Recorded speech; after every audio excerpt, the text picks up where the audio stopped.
দূরত্ব ছিল এরকম যে আমার মারে ততটা বেশি পছন্দ করতাম না, কারণ তার একটা সমস্যা ছিল কি, সে আমার বোনের যে হাজবেন্ড ছিল তার সাথে একটা ফিজিক্যাল রিলেশন ছিল। মেমোরি নেই না, আপনার? আমার ছোটবেলা থেকে কোনো মনে ছিল না। শুধু এটাই মনে পড়ে যে আমার মার সাথে আমার বেশি দূরত্ব ছিল একটা কারণেই ছিল। আপনার বোনের বিয়ে হয়েছিল মানে কত বছর বয়সে?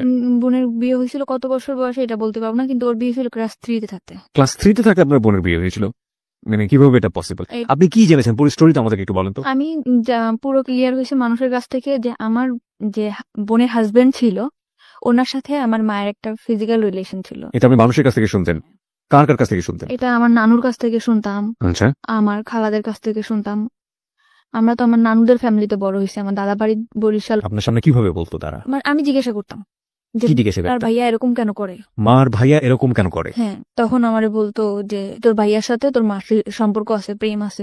এইগুলো কারা বলতো? আমার খালা বলতো, নানু বলতো, মামিরা বলতো, এরা বলতো। তখন আমি বলতাম যে প্রেম কি জিনিস, তখন আমি ছোট ছিলাম, আমি ততটা হয়তো বা বুঝতাম না। ওকে। তো তখন আমি সবসময় চেষ্টা, যখন আপনি এগুলো শুনতেন, আপনি তো অনেক ছোট ছিলেন, আপনার ভেতরে ফিলটা কি হতো?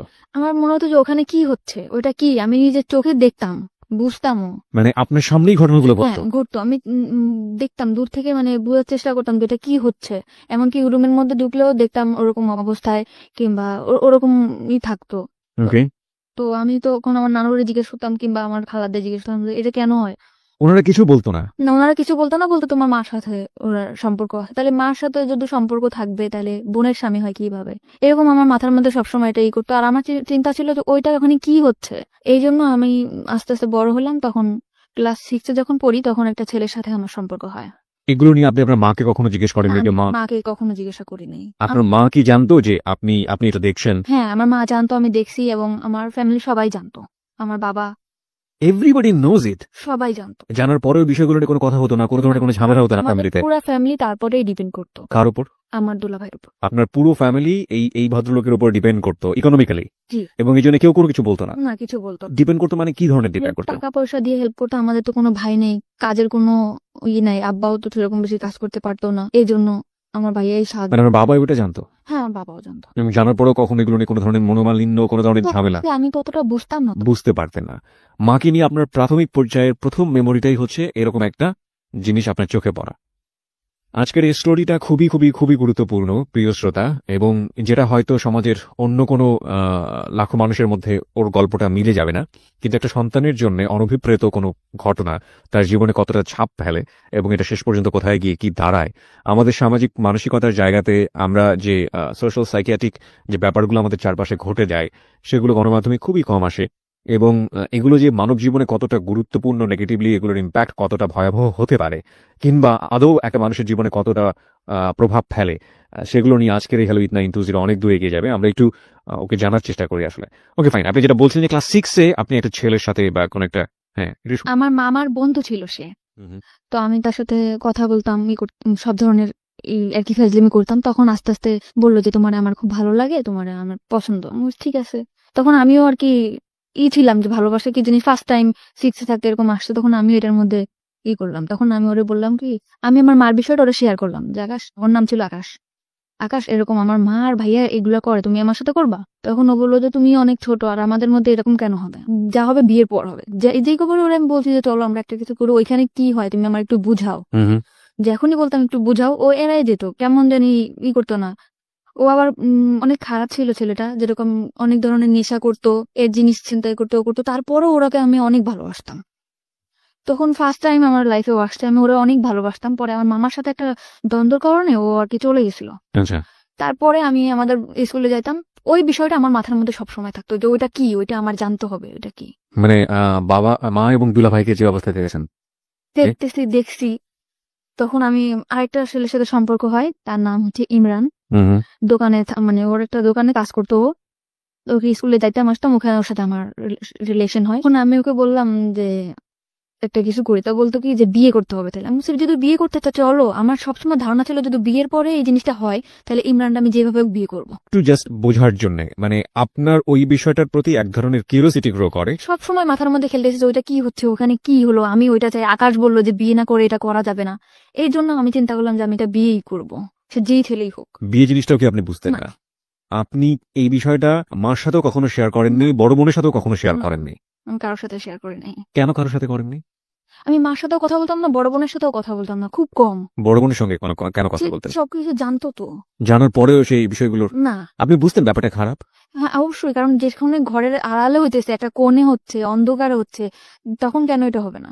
আমার নানুদেরকে জিজ্ঞেস করলে বলতো যে এরকম এরকম ভালো না, উল্টাপাল্টা কথা বলতো। তো এগুলো নিয়ে আপনার মার সঙ্গে নানুদের সঙ্গে কোনো ঝামেলা নানুর সাথে খালার সাথে সবসময় প্রশ্ন করতাম, কিন্তু মার সাথে তত বেশি আমার মনে পড়ে না। হয়তোবা করছি কি করি নাই, কিন্তু আমার মনে পড়ে না যে মাকে কখনো প্রশ্ন করছি যে মা তুমি এটা কেন করছো। Curiosity, ultimate thing is curiosity, এবং এই কৌতূহলের কারণে আপনি একটা ছেলেকে প্রপোজ করলেন যে বিয়ে করবেন বা এরকম কিছু একটা, কারণ ও বলছিল যেগুলো বিয়ের পরে হয়, আপনার কিউরিওসিটির জায়গা থেকে। সে আমাকে বলছিল এটা বিয়ের পরে হবে, তো আমি বলছি ঠিক আছে তাহলে আমি বিয়ে করতে চাই। ও ঘুরাইতে ঘুরাইতে 7 মাস কেটে গেল। 7 মাস পরে ওরা আমি খুব জোর করলাম যে আমাকে এখন বিয়ে করতেই হবে। তখন আমি বাসা থেকে পালাই গেলাম। পালাই ওর একটা ফ্রেন্ডের বাসায় গেলাম। যাওয়ার পরে সে রাত্রের বেলা অনেক দূর ওর ফ্রেন্ডের বাসা, ওদের বাসাও আমাকে নেয় নাই। মানে ও বেশি বড় না, দুজন মানে 2 বছরের বড় ছোট এরকম হবে। আর তত বেশি ভালো কাজও করে না যে আমার চালাইতে পারবে। তারপরেও ফ্যামিলির অমতে বিয়ে করছে আমার ওই যে ওর সাথে আপনার বয়সের ডিফারেন্স কত ছিল? 2 বছর। মাত্র 2 বছরে। তখন আপনি ক্লাস 6 এ পড়েন। তার মানে আপনার বয়স যদি 11 হয়ে থাকে তাহলে ওর বয়স 13 থেকে 14 বছর। না, তখন আমি ক্লাস 8 এ পড়ি। তখন আপনি ক্লাস 8 এ পড়েন। ওকে। তার মানে আপনিও নাবালিকা এবং সেও নাবালক বলা যেতে পারে। তখন আপনার সে 2 বছরের বড় হলে ওর বয়স 16 বছরের মতো হবে, আপনার তখন 14 মতো। ওকে, বলুন তারপর? তারপরে আমাদের ওই রাত্রেবেলা আমি ওরে বললাম যে এখন তো কিছু করতে পারো। তো বলতেছে যে হ্যাঁ অবশ্যই করতে পারি। তখন আমাদের মধ্যে একটা হলো। তখন আমি বুঝতে পারলাম যে এই জিনিসটা এইটাই, এটার মধ্যে তেমন কোনো কিছুই না, এইটাই। তখন আমি আমার মার প্রতি আমার তত আরো বেশি ক্ষোভ হলো, ঘৃণা হলো যে এই কাজটা তো হাজবেন্ড ওয়াইফ করতে পারে, তো আমার মা আর দুলাভাই কেন করবে। এরপরে ওর বাড়িতে নিয়ে গেল 3-4 দিন পর, ওর ফ্যামিলি থেকে মানতে চায় না, তারপরও মেনে নিল। মানে আপনি বিয়ে করার পর আপনার ফ্যামিলিতে জানালেন যে হ্যাঁ, আমার আপনি বিয়ে ফ্যামিলি থেকে তো অনেক ঝামেলা করতেছে। ওই যে আমার সে মামা আসে তো মনে করেন ওরে মারটা দিতে যেতেছে, এ করতেছে ও করতেছে, ওর নামে কেস করবে। বিয়েটা আপনারা কোথায় করলেন, কিভাবে করলেন? বিয়েটা করছি কাজী অফিসে। আমার নিবন্ধনের কাগজও চাইছিল, ওর একটা বড় ভাইরা দিয়া আর কি 18 বছর করে নিছিল। তখন একটা কাজের দিয়ে আমার বিয়েটা করাইছিল। তারপর বাড়িতে আসলাম, পরে আমার মা বললো ঠিক আছে মানিয়ে নেবো, তো তুমি বাসায় আসো। তো আমি বললাম ঠিক আছে বাসায় আসবো। বাসায় আসতে বেড়াইতেছি, তখন আমার মা ওরে খুব মার দিল। মার দেওয়ার পর আমি রাত্রে আবার চলে গেলাম। রাত্রে চলে গেলাম ওর বাসায়, যে মারাদুর যখন করছে আমি বাসাতেই থাকবো, আমার বাসায় আমি আর আসবো না। আমার ফ্যামিলির সাথে টোটাল যোগাযোগ বন্ধ। হঠাৎ করে একদিন আকাশ আমার হাজবেন্ডের নাম্বারে ফোন দিছে যে আমি ওর মামা হয়ে কথা বলবো। আমার আকাশের প্রতি অনেক বেশি ভালোবাসা ছিল। আকাশ মানে তোমার ফার্স্ট লাভ? হ্যাঁ। ওকে। তখন আমার মা বাবা বললো যে তুই যদি আকাশের সাথে বিয়ে করতিস তাও মানে নিতাম, তো তুই ফিরায় আমরা একদম, তোর তো ছোটবেলা থেকেই স্বপ্ন ছিল, মানে আমার ইচ্ছা ছিল যে আমার একটা ফ্যামিলি হবে, সুন্দর শ্বশুর বাড়ি। আমি সবসময় গল্প করতাম যে আমার এরকম শ্বশুর বাড়ি হবে ওরকম। তখন বললো যে আকাশের সাথে বিয়ে কর, বিয়ে করার পরে তোর আমরা মানে নিব। তখন আমি বললাম যে ঠিক আছে। ইমরানটা কিন্তু আমি সত্যি ভালোবাসতাম না, শুধু ওই বিষয়টা জানার জন্যই আমি তার বিয়ে করছিলাম। মানে শুধু কিউরিওসিটি নিবারণ করার জন্য। My goodness. ওকে। পরে আমি আকাশে বললাম ঠিক আছে আকাশ আমি তোমার বিয়ে করবো, তুমি আমার বিয়ে করবা? তখন আমার মা ওরে শিখা দিলে যে বলো যে হ্যাঁ বিয়ে করবো। তখন বললো যে হ্যাঁ অবশ্যই তোমার বিয়ে করবো, তোমার আমি ভালোবাসি না। তখন আমি আমার বাড়িতে চলে আসলাম। আসার পরে তার 4 দিন পর ডিভোর্স করলাম ওরে। মানে ডিভোর্স করলেন আপনি নিজের ইচ্ছে? আমি নিজে ইচ্ছা ডিভোর্স। জাস্ট এই কথাটা বলাতে ফ্যামিলি থেকে যে আকাশের ব্যাপারটা হলে হতো, হ্যাঁ, আপনি নিজে থেকে ডিভোর্স আমার করে দেন? বাবা সবাই বললো যে হ্যাঁ ঠিক। বাবা বলে নাই, বাবা কখনোই আমার কোনো কথার মধ্যে আসে নাই। মা বললো, বোন বললো যে ঠিক আছে ওর সাথে বিয়ে দেবো, তুই আয়। তখন আমি চলে আসলাম। আয়সা আমি বললাম ঠিক আছে তো আকাশের সাথে বিয়ে দাও। এখন আকাশের সাথে আমার বিয়ে দিতে চায় না। এখানে একটা বিষয় আপনাদেরকে একটু নোট করে প্রিয় শ্রোতা, আমাদের মানে পারিপার্শ্বিক এবং সামাজিক জায়গা থেকে সেক্সুয়াল এডুকেশন বা কি বলা যেতে পারে এটাকে, যৌন শিক্ষা আমরা যেটাকে বলি, সেটা প্রপারলি হয় না। এর কারণ আমাদের সোসাইটিতে এটাকে ট্যাবু মনে করা হয়, এবং এটা একটা গোপন বিষয়। এটাকে নিয়ে কথাবার্তা বলা সন্তানদের সামনে, কিংবা এই বিষয়টা নিয়ে এইভাবে ওপেনলি একটা কথা হতে পারে, এই বিষয়গুলো আমাদের সমাজের চোখে ভালোভাবে দেখা হয় না। কিন্তু কিউরিওসিটির জায়গাতে একজন নাবালিকা কিংবা একটা শিশু যদি এই বিষয়টি কোনোভাবেই ভুল ব্যাখ্যার শিকার হন, কিংবা কিউরিওসিটির জায়গাতে তাকে যদি প্রপারলি এডুকেশনটা না দেয়া হয়, সেটা তার জীবনে আসলে কি হতে পারে, সেটার একটা বেস্ট এক্সাম্পল হচ্ছে আমাদের আজকের এই পাখির জীবনের প্রথম পর্যায়ের একটা গল্প। শুধুমাত্র একটা অবৈধ সম্পর্ক, যেটা বোঝে না অবৈধ সেটাও সে বোঝে না, এরকম একটা সম্পর্ক দেখে তার ভেতরে কিউরিওসিটি হয়েছিল যে আসলে জিনিসটা কি, এটা আমি বুঝতে চাই, এবং তার জন্য সে বিয়ে করে ফেলেছে। না সে বিয়ে জানে, না সে শারীরিক কোনো সম্পর্ক জানে। আমি স্পেশালি থ্যাঙ্কস জানাই যে ইদানিং আমাদের শিক্ষাক্রমে ক্লাস 8 এর পাঠ্য বইয়ের পাশাপাশি এরকম বিশেষ করে সেক্সুয়াল এডুকেশনের জন্য একটি পাঠ্য বইয়ের ব্যবস্থা করা হয়েছে, এবং যেখানে খুব সুন্দরভাবে বিষয়গুলোর ব্যাখ্যা দেওয়া হয়েছে শারীরিক জ্ঞান অর্জনের জন্য। কোনটা পজিটিভ কোনটা নেগেটিভ হলে কি ধরনের ক্ষতি হতে পারে এবং এটা কোন বয়সে কি কি করা উচিত, আমার মনে হয় এটা আমাদের বিশেষ করে এই ধরনের ঘটনা থেকে অনেকখানি বাচ্চাদেরকে দূরে রাখবে। তবে দিস ইজ রিয়েলি টাফ, কারণ যেই ব্যারিয়ারটা আমরা ভাঙার চেষ্টা করছি এতদিন, যে ধরনের একটা অবয়ের মধ্যে ছিলাম, এগুলো নিয়ে কথা বলা যায় না, এগুলো নিয়ে কথা বলা পাপ, এগুলো নিয়ে কথা বলা অন্যায়, এবং এই ধরনের ব্যাপারে ছেলেমেয়েদেরকে সামনে নিয়ে আসা, ছেলেমেয়েদের এই কিউরিওসিটিগুলো নিবারণ করা বা ওদের এইসব বিষয়ে কিউরিওসিটি দেখলে ওদেরকে দমিয়ে দেয়া, এই বিষয়গুলো মারাত্মক রকম ভাবে টাফ করে দিবে আমাদের এই বিষয়টাকে। কিন্তু আমার মনে হয় যে যদি পজিটিভ কোনো রেজাল্ট আমরা পাই এবং পাওয়ার সম্ভাবনা যেহেতু আছে, সুতরাং এই জিনিসগুলোকে পজিটিভলি ছেলেমেয়েদের সামনে আনা উচিত। কোনটা ভালো কোনটা মন্দ সেটা তাদেরকে ক্লিয়ার করে বুঝিয়ে দেওয়া উচিত, নইলে গোপনে নিভৃতে এই ধরনের অসংখ্য ঘটনা সমাজে ঘটে যাচ্ছে যেগুলো আমরা কখনো ফোকাস করি না এবং অনেক সময় জীবনটাকে হেল করে দিতে পারে। বাই দ্য ওয়ে, আমরা ফিরছি আবার আপনার জীবনের গল্পে। তারপর আপনি ডিভোর্স করলেন এবং আপনাকে বললো যে না, বিয়ে দেবে না। তখন আমার ফ্যামিলি থেকে বললো ওকে বিয়ে দেওয়ার মতো ছেলে হলো, ও এরকম খারাপ কাজ করে, চুরি করে, এটা করে ওটা করে, ওর সাথে বিয়ে দেবো না। তখন আমি বললাম যে তোমরা তো নিয়ে আসলে, আর আকাশকে তো আমি অনেক ভালোবাসি। তখন আকাশে বললাম, আকাশ বললো তুমি আমার সাথে পালাই যাবা, মানে ফোনে বললো। তো আমি বলছি ঠিক আছে, আমি তোমার সাথে পালাই যাবো। তো ওর সাথে আমি পালাই যাওয়ার জন্য পুরো প্রস্তুত। পরে আমি ওর সাথে পালাই গেছি। যাওয়ার পরে 3 দিন ওর একটা ফ্রেন্ডের বাসায় নিয়ে আমাকে রাখছে, বলছে যে বিয়ে করি নাই, বিয়ে করবো। তখন একটা কাগজ আমার কাছে নিয়ে আসছে, এনে বলতেছে এটা কোর্ট ম্যারেজ করতে হবে, তুমি এটার মধ্যে সাইন করো। তখন আমি ওটার মধ্যে সাইন করছি। হাজবেন্ড ওয়াইফ যেভাবে থাকে ওইভাবে থাকার জন্য পুরো প্রিপারেশন নিছি, বাসা নিছি, এরকম থাকবো। তখন ওর আরেকটা মামা ছিল, মানে আমার মামারই বন্ধু এরা, তার নাম ছিল সুমন। তখন ওসে বললো তুমি যে এরকম বাসা টাসা নিছো, ওর সাথে কি তোমার বিয়ে হয়েছে? আমি বলছি হ্যাঁ। কয়েক ওইটা বিয়ের কাগজ না, এটা তোমার সাথে 1 বছরের কন্ট্যাক্ট ম্যারেজ করবে বলে বিয়ে করছে। মানে 1 বছরের কন্ট্যাক্ট ম্যারেজ করেছেন? ওকে। আমি তখন ওইটাও বুঝি না যে কন্ট্যাক্ট ম্যারেজ আসলে কি। আমি বলছি আমার কাগজটা দেখেন, আমি পড়তে পারবো। তখন আমার ও কাগজটা আকাশও দেখেন, আকাশ নিখোঁজ। যে এখন ওর সুমন আমার বললো এই কথা, তখন আকাশ নিখোঁজ। কিন্তু আকাশের প্ল্যান ছিল ওইটা যে মামা, আমার আগে যে মামা ছিল তার সাথে তার দ্বন্দ্ব ছিল, এই জন্য সে আমার বিয়ে করবে কিংবা একটা ইসের মধ্যে রাখবে, কিন্তু সেও আমারে ভালোবাসতো না। কিন্তু আমি ভাবতাম যে একটা সংসার হবে, আকাশ আমার ভালোবাসা, আকাশের সাথে আমি ভালোভাবে থাকতে পারবো। সেভাবে হলো না। তো তখন আমার সুমন মামা ফোন দিল মা বাবারে, মা বাবা বললো যে ঠিক আছে ওরে নিয়ে আসো। জিনেদা ছিলাম আমরা, ইয়ান থেকে খুলনা নিয়ে আসলো। খুলনা নিয়ে যাওয়ার পরে আমার মা বললো যে ঠিক আছে যা হয় হয়েছে, এরকম ভাবে থাকো। এরকম করে পরে আমার ঢাকাতে চলে আসলাম। আমার বোন আর দুলাভাইও ঢাকাতে থাকতো, তখন চাকরি হয়েছিল আমার বোনের। তো থাকতো মিরপুরে, আমি ওর বাসায় থাকতাম, টুকটাক বাসার কাজ টাজ করতাম, থাকতাম এভাবে।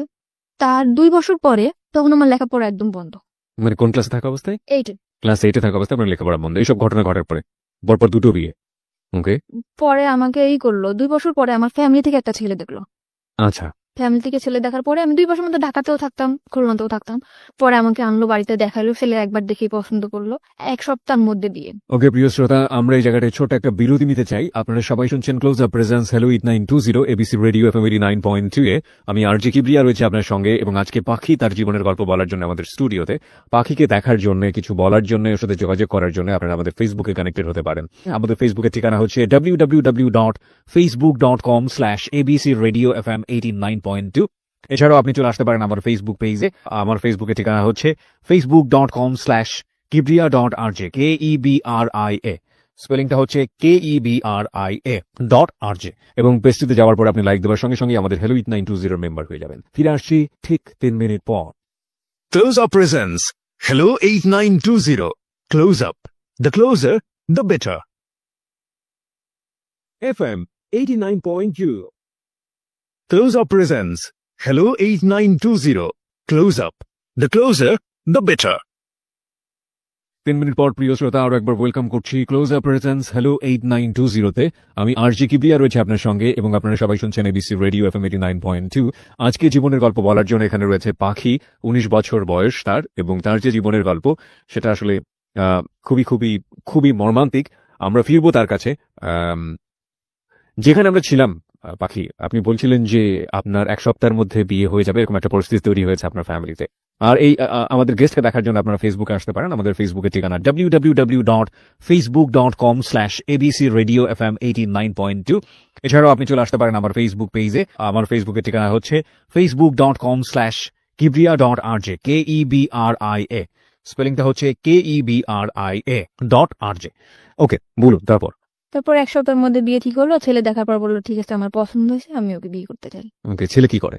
ছেলে বাড়িতে কৃষি কাজ করে। তা আমিও বললাম যে ঠিক আছে, ফ্যামিলি থেকে যখন দিতেছে আমি বিয়ে করব। বাবা বাড়ি ঘর সব দেখে আসলো, বিয়ের দিনও পড়লো। হয়েও গেছে, তার বাড়িতে গেছে, মানে হয়েছে কি তার বাড়িতে গেছে, তার চাচার যে ঘরটা আছে সেই ঘরটা দেখাইছে, তার চাচার বাড়িটা দেখাইছে। মানে যখন ঘর বাড়ি দেখাবে তখন সেই চাচার বাড়িটা দেখিয়েছে। হুম, আচ্ছা তার যে মূল বাসা সেটা সে দেখাই নাই। আচ্ছা। তা আমার ফ্যামিলিও বুঝতে পারে নাই। বিয়ের পরে আমাকে উঠাইছে একটা ভাঙা ঘরের ভিতরে, ঘরটা একদম হেলে পড়ে যাবে, উপরে টালি, নিচে হচ্ছে বেড়া আছে। আমি আমার হাজবেন্ডকে জিজ্ঞেস করলাম যে আপনাদের এই এটা কেন? তখন বললো কি চাচার বাড়ি আর আমার বাড়ি কি এক না? তখন আমি বললাম চাচার বাড়ি আর তোমার বাড়ি এক তো সেটা তো কথা না, আমার তো ঘর যেটা, আমার যে ঘরটা আমি থাকবো সেই ঘরটা যদি ভালো না হয় আমি কেমনে থাকবো? এই ঘরটা তো এখনই আমার শরীরে পড়ে যাবে। আমি বললো পড়বে না, সব ঠিক হয়ে যাবে, আমার জায়গা জমি আছে, বিক্রি করবো। তো তখন আমি মানে নিলাম চুপচাপ যে যা হোক হয়েছে, জীবন তো অনেক ভুল হয়েছে। আর আমি ম্যারিড পার্সন ছিলাম, সে আনম্যারিড ছেলে। এটা সে জানতো, তার কাছে বলা হয়েছে এটা, তাকে কিন্তু বিয়ের আগে জিজ্ঞেস করা হয়েছে যে আপনি কি ম্যারিড পার্সন, সে বলছে যে না আমি ম্যারিড পার্সন না। এবং আপনার সম্পর্কে বলা হয়েছে যে আমি নিজে তাকে বলছি আমি দুটো বিয়ে করেছি, আমি এরকম রিলেশন করে 2টা বিয়ে করছি। এবং কি কারণে বিয়ে করেছি কথা কারণটা বলেনি কখন, তো বলছি যে আমি রিলেশন করে বিয়ে করছি। দুটো বিয়ে করেছি। হ্যাঁ, সেটা শুনেই আমার প্রতি হয়েছে যে বিয়ের সাথে কোনো ব্যাপার না, আপনার দেখে আমার খুব ভালো লাগছে। ওকে। তারপর আমরা আমার বাবার বাড়ি বেড়াতে আসলাম, বেড়াতে আসার পরে এইভাবে দিন যায়। তারপরও আমি শহরে তো মানুষ হয়েছি, তারপরও আমি অনেক কিছু মিস করতাম যে এই জিনিসটা নাই, সংসারে এই জিনিসটা নাই, অনেক কষ্টে দিন যেত আমার। তার আর কোনো ভাই বোন ছিল না, সে একটাই ছেলে। ওকে। এখন আস্তে আস্তে আমার হাজবেন্ডের মধ্যে দেখতাম পরিবর্তন। কি পরিবর্তন? সে ফোনে কথা বলে, গ্রামের ছেলে তাও ফোনে কথা। কি ব্যাপার, তুমি কার সাথে কথা বলো? বলি কথা। তারপর আমি জানতে পারলাম, অনেক ভাবে জানতে পারলাম, চেষ্টা করে প্রায় 2-3 মাস পর জানতে পারলাম সে আগে একটা বিয়ে করছিল। সে আমার কাছে মাপটা এসে যে আমি বিয়ে করছি, তুমি মাপ করে দাও, আমি তোমার বলতে পারি না। আমি বিয়ের আগে তো আমি আপনাকে জিজ্ঞেস করছিলাম, আপনি আমাকে কেন বলেন নাই? ওকে। পরে বলতেছে তোমাকে আমার এত ভালো লাগছে যে তোমার কথা যদি আমি বলতাম তাহলে হয়তো বা তুমি বিয়েটা রাজি হতো না। আচ্ছা। তখন আমি বললাম যে ঠিক আছে, যা গেছে গেছে, আপনি ওই মেয়ের সাথে যোগাযোগ করেন না, আমি করবো না। ওকে। তারপরও মেয়েটার সাথে যোগাযোগ করে। তখন আমি বললাম খুলনাতেই রাখবো না, তোমাকে আমি নিয়ে চলে যাবো ঢাকাতেই। ঢাকা আসতে গেলে কিছু টাকা লাগবে, কিন্তু আমার বিয়ের মধ্যে কোনো কিছু দেয় নাই, শাড়ি গয়না যা দেওয়া লাগে, গয়নাগাটি কিছু দেয় না, এমনি শাড়ি চুড়ি লিপস্টিক এটা যা দেওয়া লাগে দিছে। এখন একটা রুলি দিছিল স্বর্ণের। তখন আমি মারে বললাম যে মা, এই রুলিটা আমরা বেশ বন্ধক রাখি, এখন ক্যাশ টাকা তো আমার কাছে কিছু নেই, বন্ধক রাখা আমি টাকাটা নিয়ে দিই, তুমি ও পরে চাকরি করে যখন টাকা ছাড়া যাবে তখন। তখন বললো যে ঠিক আছে চল বন্ধক রাখতে যা। বন্ধক যখন রাখতে গেছি তখন আঙ্কেল আমারে বলে তুমি কি দুষ্টামি করতে আসছো আমার সাথে? কোন আঙ্কেল? মানে জুয়েলারির যে আঙ্কেল। ওকে। বলছি কেন আঙ্কেল? বলতেছে যে অবশ্যই তুমি এটা এমনিটি স্বর্ণ রিয়াই না, তুমি বলতেছো এটা স্বর্ণের। আমি বলছি কেন, এটা আমার বিয়েতে দিছে, এটা কেন এমনিটি স্বর্ণ হবে? এটা স্বর্ণের পানিতে ধোয়া, এটা 6 মাস পর কালার যাবে। তখন আমি আমার হাজবেন্ডের ফোন দিলাম যে তুমি আমাদের মানে টাউন আছে, টাউনে আসো। তখন দোকানে নিয়ে গেলাম, যেটা কি এটা তো স্বর্ণের না। তো বলতেছে কে বলছে স্বর্ণের না, অন্য দোকানে চলো। তুমি কোন দোকানে যাবা? স্বর্ণপটির মধ্যে। পরে ওর যে দোকানে যাইতেছে সেই দোকানে একই কথা। তখন ও মানে ওর ঘাম বের হয়ে গেছে পুরা। পরে বলতেছে কি যে মাফ করে দাও, তোমার খুশি করার জন্য এটা করছি। তাও আমি মাফ করে দিছি ওরে। আমার ফ্যামিলি থেকে মোটে রাজি না যে এরকম এখন থেকে এই ছেলে এরকম করতেছে, তা ভবিষ্যতে সে কি করবে।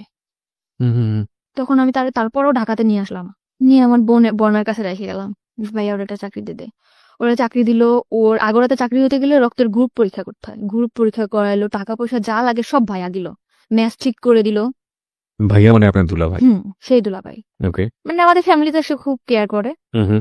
তারপরে চাকরি দেওয়ার পরে চাকরি থাকলো আমার টাকা পয়সা দেয় না।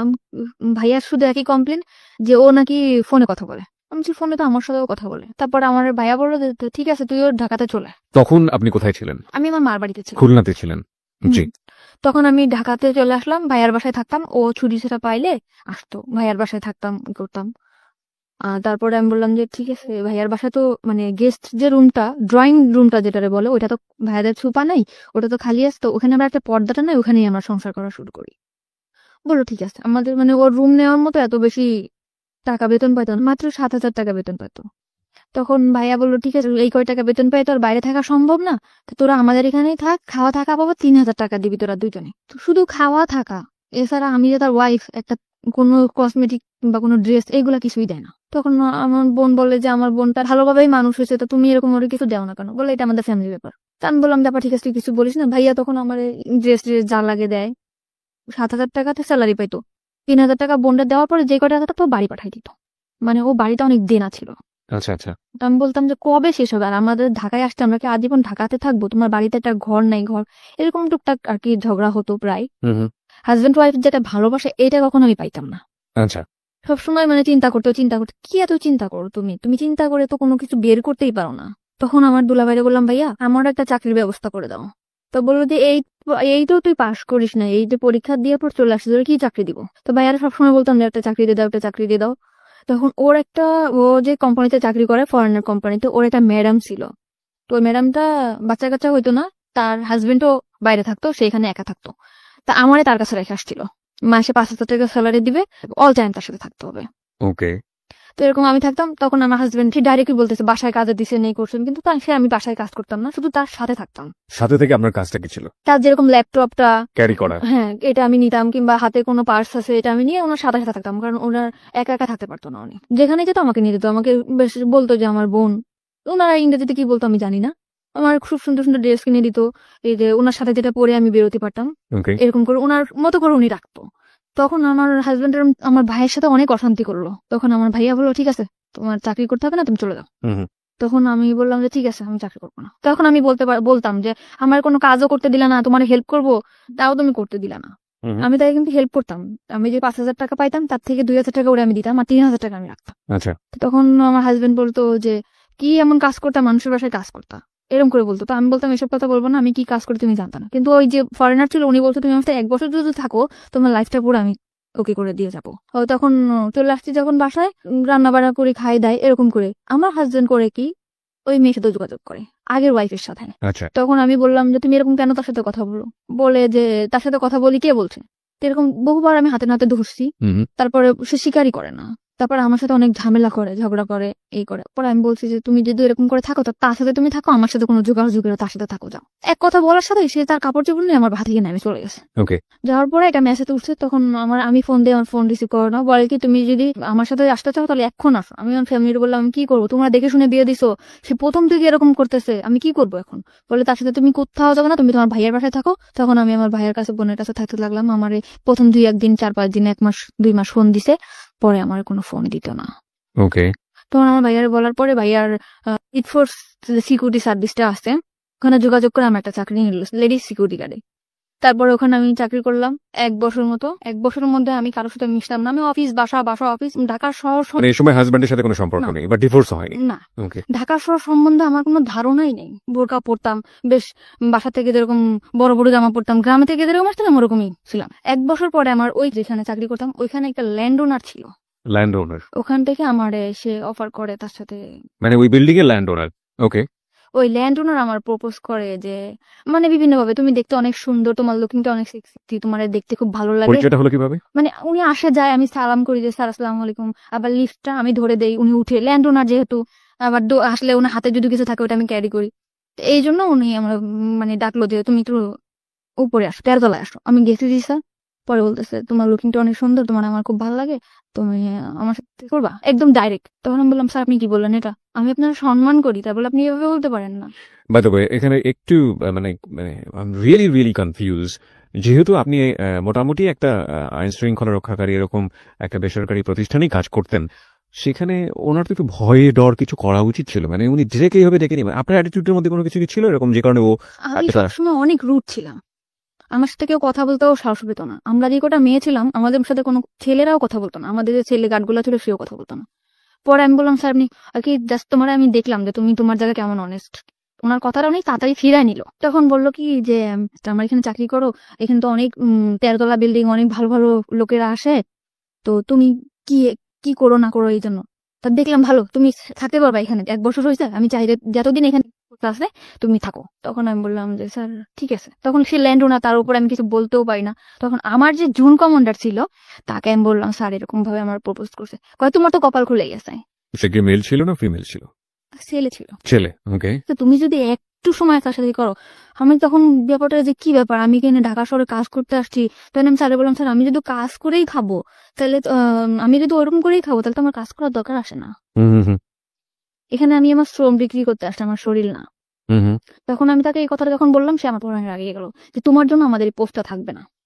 পোস্ট থাকবে না? হ্যাঁ, এই কথা বলার পর আমি ওখান থেকে চলে আসলাম আমাদের হেড অফিসে। উনি আমার নামে কমপ্লেন করলো, আমার যে জুন কমান্ডার স্যার উনি এরকম ডিউটি ভালো করে না, এই জন্য ওর নামে কমপ্লেন এসে ল্যান্ড ওনার কমপ্লেন দিয়েছে, আপনি ওকে ডাকেন অফিসে। আমাকে স্যার ফোন দিল। আমি ভর্তি হওয়ার পরে কখন আর অফিসে যাই নাই, ওই ফার্স্ট টাইম। ওকে। খুব ভয় পাচ্ছি আমি, স্যার আপনি আমাকে কেন ডাকছেন? কি আমি জানি কি হয়েছে না হয়েছে। আমি পরে স্যারের বললাম যে স্যার আপনি আমার বাবার বয়স এরকম এরকম ব্যাপার। কি মা তাহলে তোমার ওখানে যাওয়া ঠিক হবে না? তুমি রিজার্ভে থাকো। রিজার্ভ। হ্যাঁ। ওকে যে বিভিন্ন জায়গায় যেরকম সোনারগাঁ, রেডিসন এইসব যেরকম পার্টি টাটি হয়, এখানে ডিউটি করলে তুমি ডিউটি করো। ওকে এমনি সময় বাসায় থাকবা, তোমার স্যালারি 6,000 টাকা। 9,500 টাকা স্যালারি পাইতাম, ওখান থেকে 6,000 টাকা চলে আসছে। ওকে ওখানে বিভিন্ন ছেলেদের সাথে ডিউটি করতে হতো, আমি ওখান থেকেই খারাপ হয়ে গেলাম।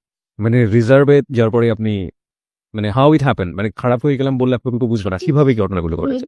মানে একটা ছেলের সাথে মিশতাম, অমুক জায়গায় ডিউটি করতে হবে, আমাদের দুইজনের, একটা ছেলে একটা মেয়ে। কত কথা হয় না, কথা হইতে হইতে হইতে হইতে ওরা বলে যে আমরা এরকম ড্রিঙ্কস করি, আমরা অনেক মজা থাকি, তুমি কি এমন ড্রেস পরো, বোরকা পরো কেন, এখন কি মেয়েরা বোরকা পরে কিনা। আর আমার মধ্যেও না ওরকম একটা চঞ্চলতা কাজ করতো, আমিও চাইতাম যে না এদের সাথে খোলামেলা ভাবে থাক। এর ভিতরে এরকম থাকতে থাকতে আমাদের বাড়ির পাশে একটা বাড়ি ছিল, বাড়িটার নাম নাই, মানে আমাদের থেকে অনেক ভালো অবস্থা। Okay. ছেলেটা দেখতে শুনতে অনেক সুন্দর ছিল, সে যে আমার মতো একটা মেয়ে প্রপোজ করবে আমি ভাবতে পারিনি। আমি এর মধ্যে বাড়িতে গেছিলাম একবার, পহেলা বৈশাখে বাড়িতে গেছি, সে আমাকে ডাইরেক্ট বললো যে পাখি আমার তোমার খুব ভালো লাগে, তোমার বিয়ের আগে থেকেই ভালো লাগে, তো তোমার সাথে আমি ফ্রেন্ডশিপ করতে পারি। আমি বললাম যে ঠিক আছে করতে পারো।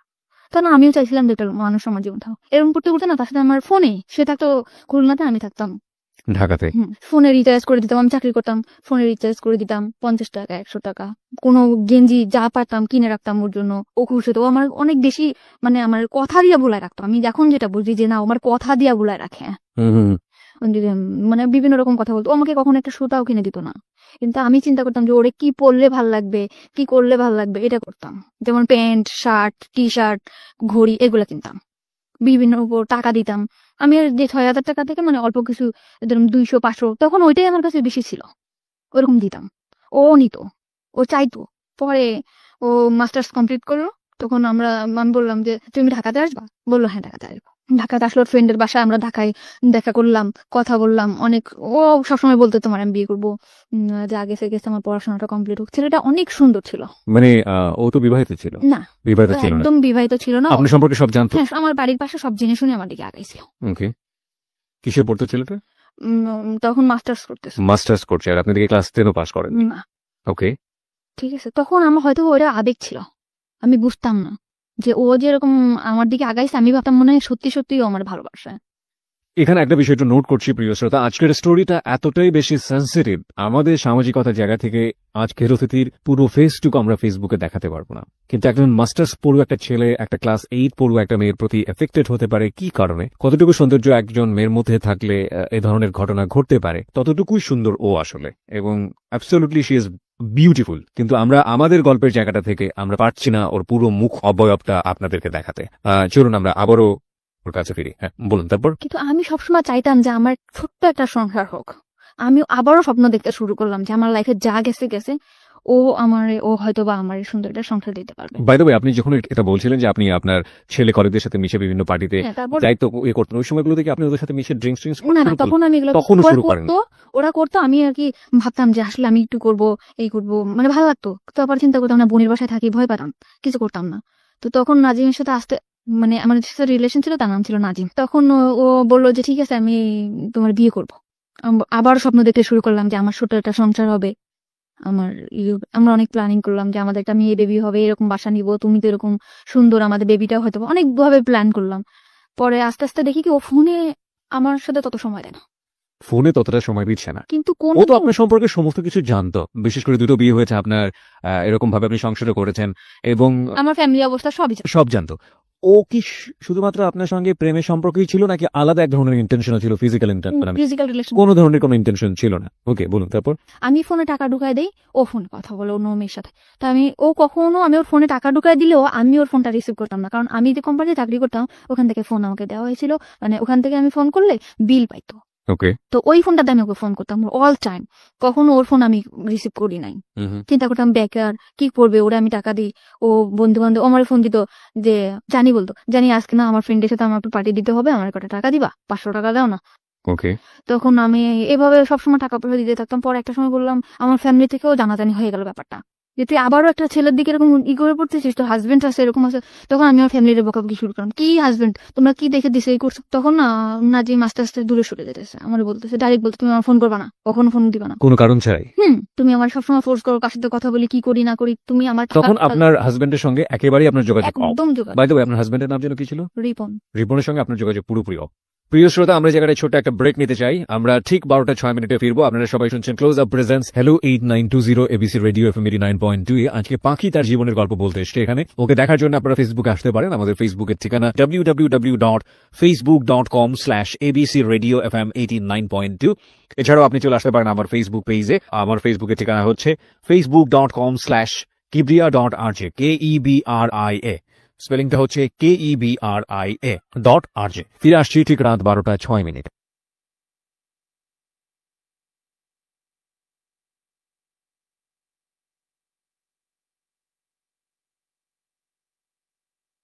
Close Up presents Hello 8920. Close Up. The closer, the better. 12:06 হচ্ছে সময়। প্রিয় শ্রোতা, আপনারা সবাই শুনছেন close up presence hello 8920 ABC radio FM 89.2 এ। আমি আরজে কিবরিয়া রয়েছে আপনার সঙ্গে, এবং আজকে পাখি রয়েছে তার জীবনের গল্পে। আপনাদের যদি জীবনের গল্প বলার জন্য মন চায় তাহলে আপনারা আমাদেরকে ফোন করতে পারেন। আমাদের ফোন নাম্বারটি হচ্ছে 09613892892। আমি আবারও বলছি 09613892892। পাখি আপনার কাছে ফিরছি, এবং পাখিকে দেখার জন্য আপনারা চলে আসতে পারেন আমাদের ফেসবুক পেজে। আমাদের ফেসবুকের ঠিকানা www.facebook.com/abcradiofm89.2। এছাড়াও আপনি চলে আসতে পারেন আমার ফেসবুক পেজে। আমার ফেসবুকের ঠিকানা হচ্ছে facebook.com/kibria.rj KEBRIA। স্পেলিংটা হচ্ছে KEBRIA.RJ। ওকে, জি বলুন তারপর।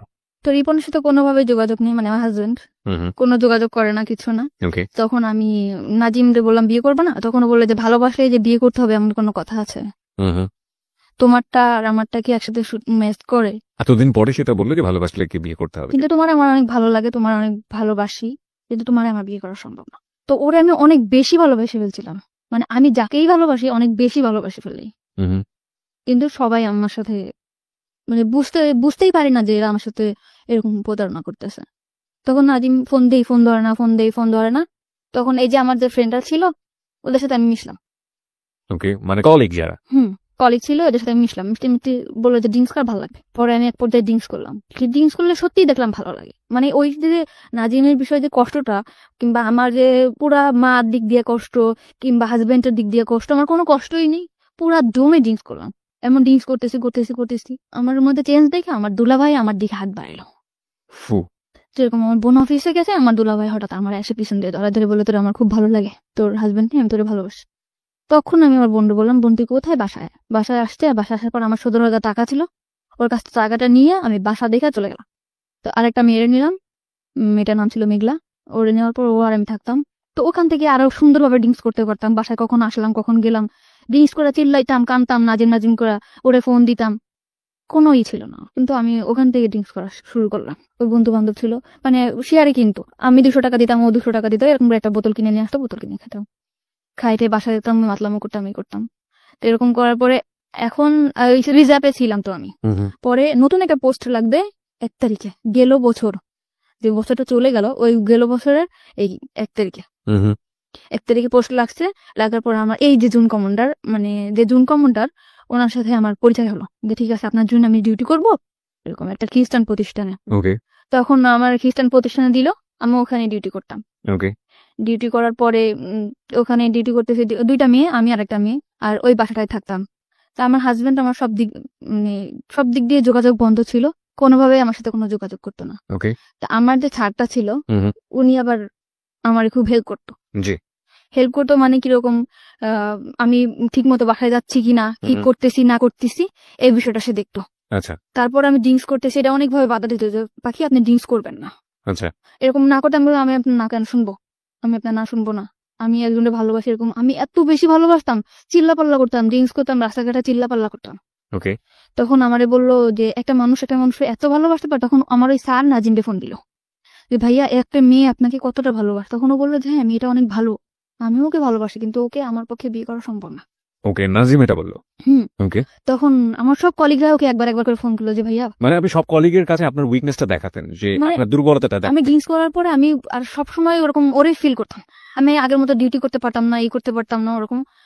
তারপরে আমার করলো, আমি ওখান থেকে সরে আসলাম আস্তে আস্তে, মানে ফ্রেন্ডদের কাছ থেকে সরে আসলাম, কিন্তু আমি বাসায় ড্রিঙ্কস করতাম। তখন আমার স্যার বললো যে তুমি এভাবে ড্রিঙ্কস করো না পাখি, তুমি আসলে অনেক ভালো মেয়ে, এরকম বিভিন্ন রকম কথা বলতো।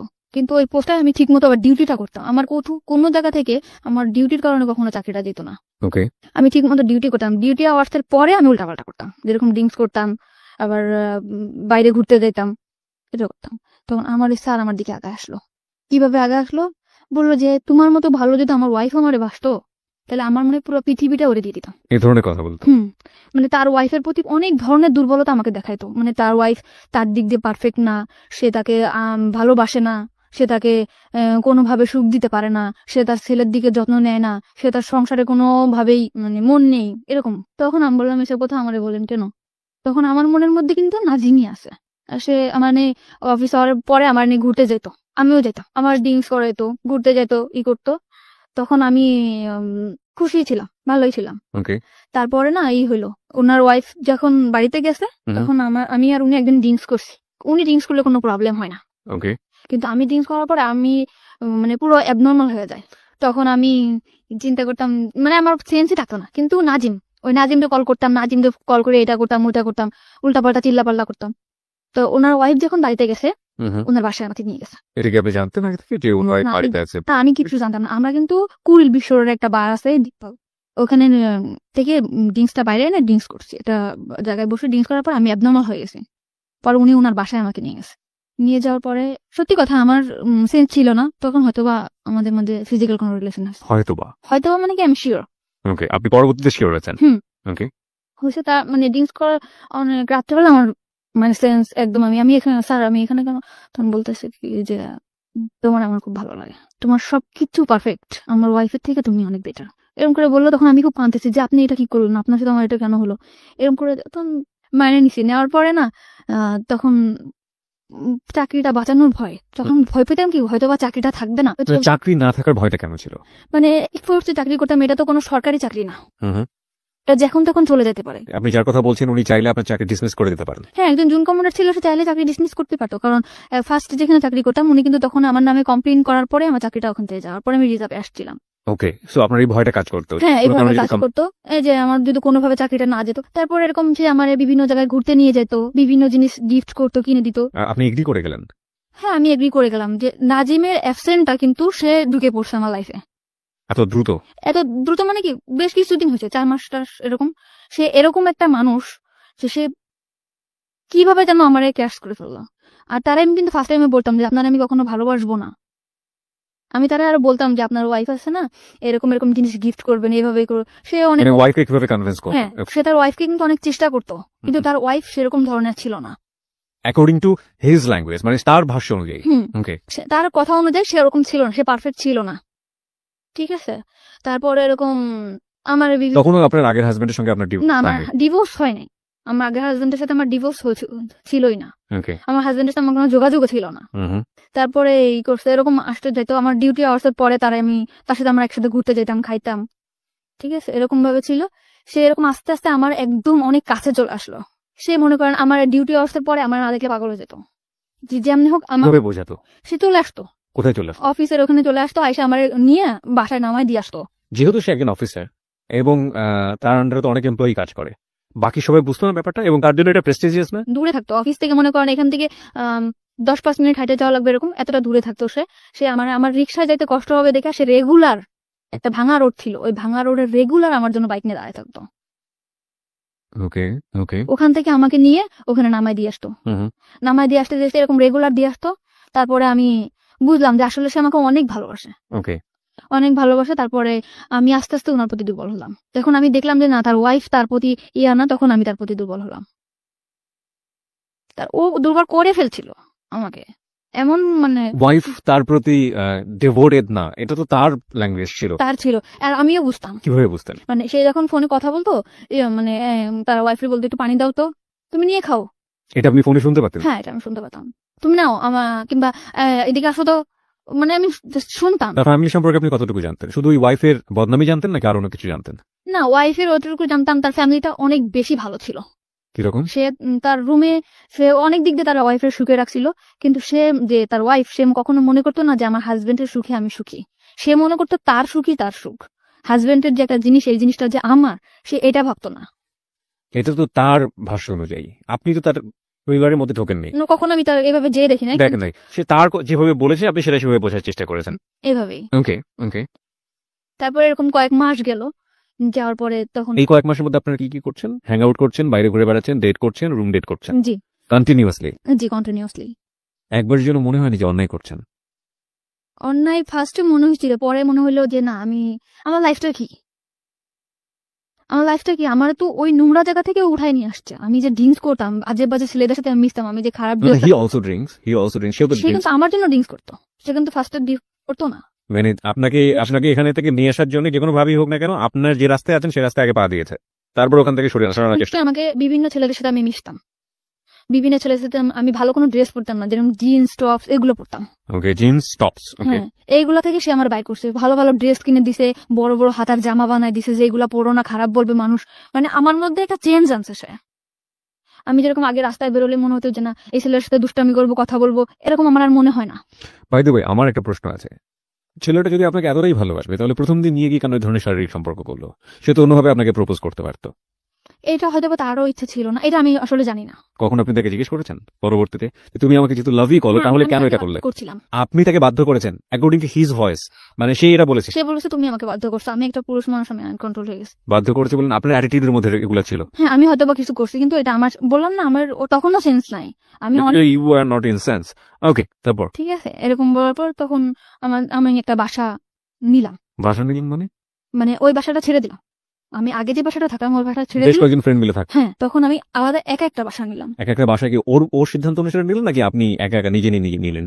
একা বাসাটা কেন প্রয়োজন হলো? ওর জন্য, আমি ওর একটা সময় কাটাবো, আমরা হাজবেন্ড ওয়াইফ থাকবো, বিয়ে করব। বিয়ে করার কথাও আপনাকে বলেছে? হ্যাঁ, অল টাইম আমারে বলতো, যে আমি পরে বলতাম হ্যাঁ বিয়ে করবো, সমস্যা কি, তুমি আমার ওয়াইফ, সব জায়গা বলতো। ওর কখনো ভয় থাকতো না যে না আমি একটা জায়গায় বলবো আমার ওয়াইফ, কখনো আমার নিয়ে ঘৃণা করতো না। ও বলতো যে তোমার আমি একটা পচা নর্দমা থেকে উঠে নিয়ে আসছি, তুমি আমার কাছে একটা পবিত্র। ও আপনার পাস্ট সম্পর্কে জানতো, অতীত সম্পর্কে জানতো? সব, আমার পুরা ফ্যামিলির ডিটেলসও জানতো, মা বাবা ভাই বোন সব জানার পরেও আমার প্রতি অনেক বেশি দুর্বল হয়েছে। তো এরকম করে সবসময় বলতো, অনেক অনেক লাভ করতো। বাসা নিলেন কোথায়? বাসা নিলাম অফিসের পাশেই। অফিসের পাশেই? আপনার কলিগরা জানতো যে এই ধরনের সম্পর্কে আপনি ওদের জড়াতেন? পুরোপুরি সিক্রেট ছিল বিষয়টা? হ্যাঁ, পুরোপুরি সিক্রেট। আমার সবাই জানতো আমার হাজবেন্ড আছে, আমার একটা বেবি আছে, বাচ্চা, মেয়ে বাচ্চা, এটা জানতো। আমিও সবসময় ফেস করতাম যে আমার একটা বেবি আছে, মেয়ে, এরকম করে ফেস করতাম।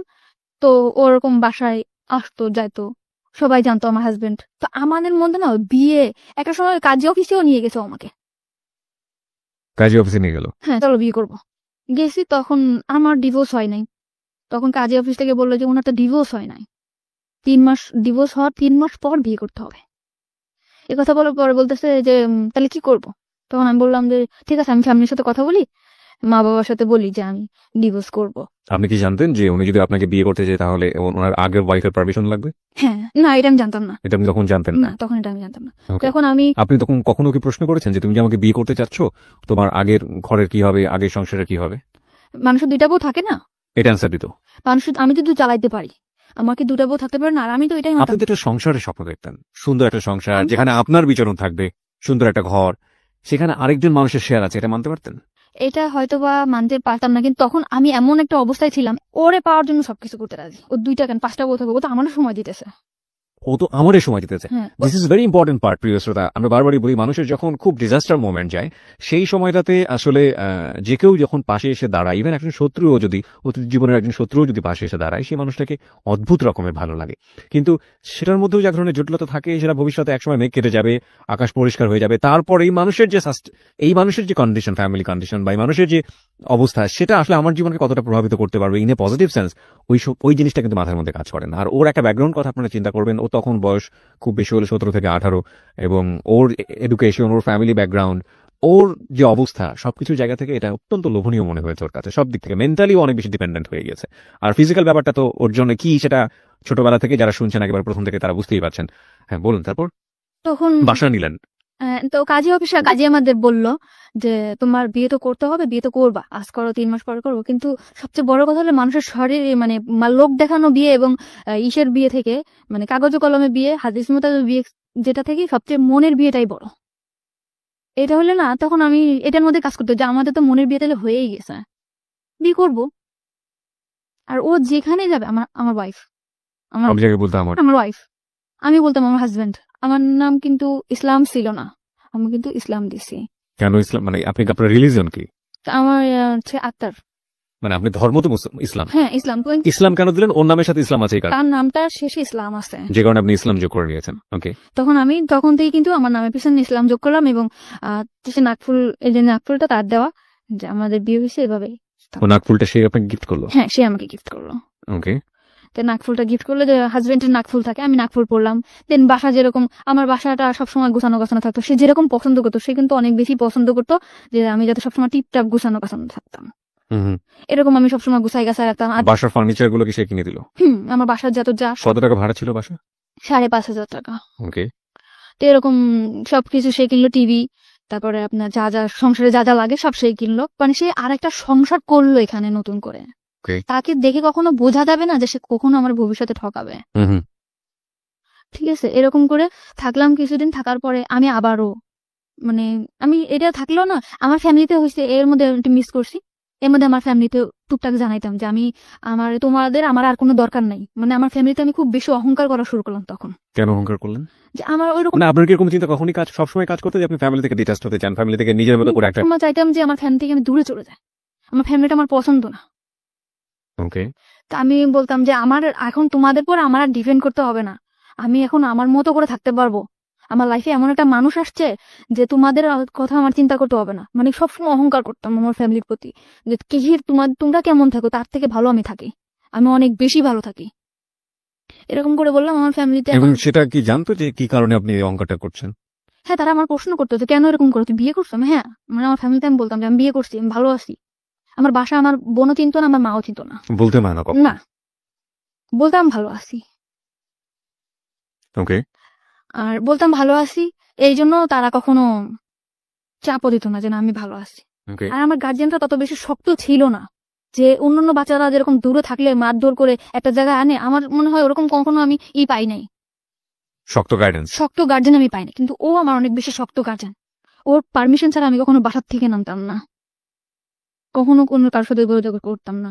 তো ওই চাকরিটা চলে, মানে রিজার্ভ থেকে আসার পরে ওর কাছে যখন আসলাম, পুরা সিম কার্ড পুরা সবকিছু বন্ধ করে দিলাম ওর মতো করে। শুধু ওর নাম্বার, বোনের নাম্বার, দুলাভাইয়ের নাম্বারটাও ছিল না, বাবার নাম্বার, মার নাম্বার, এই কজনের নাম্বার ছাড়া আমার কোনো কলিগের নাম্বার, কারোর সাথে কোনো যোগাযোগ আমার ছিল না। আমার পৃথিবীটাই ও ছিল, আমার অফিস আর ও, এছাড়া কিছু না। ও তেমনি, মানে যতটুকু সময় অফিসে থাকবে, অফিস শেষ করে বাসায় যে ড্রেসটা চেঞ্জ করে আমার বাসায় চলে আসবে। রাত 10টা, কিন্তু রাত্রে থাকতে পারতো না, যেহেতু সে ম্যারিড পার্সন, চলে যেত রাত্রে। তো এরকম পাশের ফ্ল্যাটের বাড়ি জিজ্ঞেস করতে, ভাবি ভাই আজ কেন চলে যায়? আমি সে বলতাম যে সে জুন কমনটা, সে রাত্রে নাইট চেক করতে হয়, অবশ্যই তাকে যেতে হবে। ওকে। মানে বাসার লোকজন জানতো আপনার হাজবেন্ড সে? সবাই, মানে দোকানে যে খাইতাম, দোকানের লোক জানতো, এলাকার লোক জানতো, পাশের বাসার মানে পাশের ফ্ল্যাটের লোক জানতো, সবাই জানতো। তো আমার ফ্যামিলিতে আমি অনেক বেশি কড়া করে ফেলছিলাম যে তোমার মা, তুমি আমার মা, তোমার আমার লাগবে না, তোমার মানে অনেক বেশি খারাপ ব্যবহার করতাম, লাগবে না, কারোর লাগবে না, আমি অনেক ভালো আছি, সবার থেকে আমি ভালো আছি, এরকম অহংকার করা শুরু করলাম। তাদের দিক থেকে আমি অনেক দূরে চলে আসলাম। ওকে। তারপরে আমার মা বললো যে ঠিক আছে, যদি বিয়ে করে থাকো ভালো। তখন আমি ওরে, এরকম যাচ্ছে দিন যাচ্ছে, তখন আমার মধ্যে কাজ করে যে তখন আর কি একটু বাস্তববাদী মনে হয় হচ্ছিলাম। মানে চিন্তা করতাম যে আসলে কি এটা আমার হবে। আমার মনের মধ্যে কিন্তু কাজ করতো যে সে তো আমার হাজবেন্ড না, সে কি আমার সাথে থাকবে, শুধু এটা মনে হতো। এখন আমার মা কিন্তু আমার বলতো, কিংবা ফ্যামিলির সবাই বলতো, মা বলতো যে ছেলে যদি ভালো হয় তো ভালো। আর সবসময় চাইতো যে আমি একটা বিয়ে করি, সংসার করি, আমি নিজের মতো করে বিয়ে করি, যাতে আমি আর আমি সবসময় তোমার ফ্যামিলির বকাবকি করতাম যে কি বিয়ে দিছো, আমার লাইফটা কেন এরকম হলো। এরকম বলার পরে বললো যে তুই যদি ভালো থাকিস তো ভালো। আমি বলতাম যে মা আজকে এই বাজার করছে, ওই বাজার করছে, মাও ভালো। কিন্তু মা সবসময় বলতো যে যাই হোক, শুনলি তো অনেক ভালো, তুই ওর কাছ থেকে কিছু টাকা পয়সা রেখে দিস, জিনিসপত্র, গয়নাগাটি। আমার মধ্যে না কখনো লোভটা কাজ করতো না। ও কিন্তু অনেক ভালো একটা জব করে, আমি কিন্তু ইচ্ছা করলে ওর কাছ থেকে অনেক টাকা যখন তখন নিতে পারতাম। আমি সংসারিক খরচ ছাড়া ওর কাছ থেকে কখনো টাকা নিতাম না।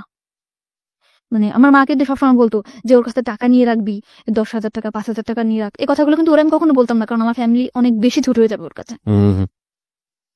ঠিক আছে, এরকম টাকার কথা বলতো। মামি, আপনার মা কবে জানলো ওর সম্পর্কে? মা তো পরে বলার কথা। বোনের বাসা থেকে চলে আসার পরে কিভাবে? ফোন দিয়ে বলছি, আমি ফোন দিয়ে বলছি। ফোন দিয়ে কি বলেছিলেন? যে আমি মানে আমার বললো যে তুই বাড়িতে আসিস না, যোগাযোগ করিস না। তখন আমি বললাম ভালো আছে, আমি বিয়ে করছি।